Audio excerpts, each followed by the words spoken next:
Kaya nangyari kaya ngayong umaga, tayo magbigay na agad ng update sa ating mga viewers. Ngayong umaga po ito, ang sa dental po natin ay umakyat ako ng 26 sa mga makapagulog ng ngipin. Samantala, tatlo na po ang nakapila para po sa mga kababayan na magpapa-x-ray. At ang mga chikitin, pwede na yung consultation po ay meron na po tayong 220 at ano na rin po ang ating mga kababayan na nakapila para sa ticket consultation. So, as of 6 o'clock in the morning, Mr. B, meron na po tayo agad na 150. Yan, ang bilis ng pag-taas ng bilang ng ating mga kasabahay na natin kumaya sa pwede niya. At syempre, Kuya, 17 anyos ko pa po ang ating inawang. Ini-video ko sa ating hindi pa. Kuya, kayo umaga po ito. At syempre, Mr. B, eto nga mga ginagawa pa po, service na bilang ng Kuya sa Kuya sa mga ibang part ng Pilipinas sa mga probinsya.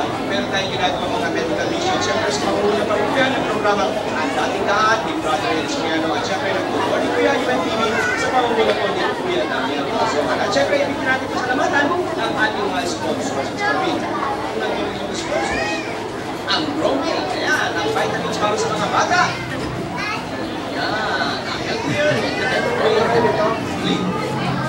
Ayan, ayan. At syempre, ang Manila Times College producing good journalists through its own newspaper for more information. Tumawag naman po sa 301-965. At ganoon din po, meron po tayong pinagbigay dito. Mamaya na yan. Tuloy tayo. Resource for the Blind Inc. ay ang paghanap sa mga sanggol at mga bata may kapansanan sa mata na maaaring pagpagapan sa pamamagitan ng pang-aka plus.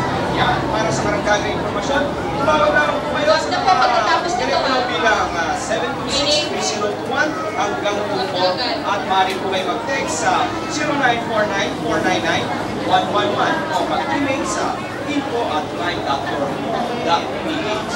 Yan, Mr. Rick, wala akong gusto ka. Gab na!